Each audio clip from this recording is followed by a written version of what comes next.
Welcome to the Salmon Runs YouTube. Enjoy the video. In this video, I will show how to make homemade croissant dough.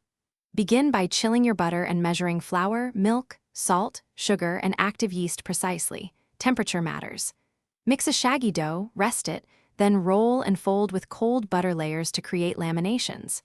Keep everything cool, work quickly, and let the dough relax between folds. I'll guide you step by step with simple tips for flaky, buttery layers. Now we mix and rest so the dough behaves predictably during laminating. Use lukewarm milk under 110 degrees F and dissolve yeast with a touch of sugar for a gentle proof. Combine flour, salt, and butter until the dough is shaggy but cohesive, then form a disc and chill thoroughly. Resting cold dough helps the butter stay solid, which is essential for clear, even layers when you begin the rolling and folding process.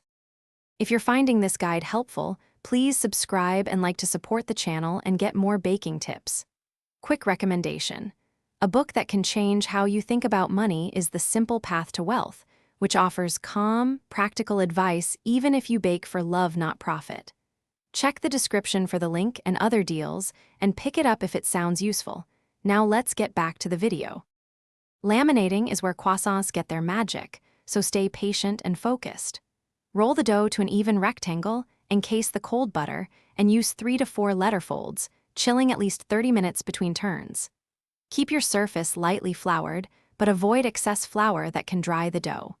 Work briskly to keep butter from warming, and always let the dough rest before shaping for consistent, airy layers in the oven. Thanks for watching. Consider subscribing if we helped you.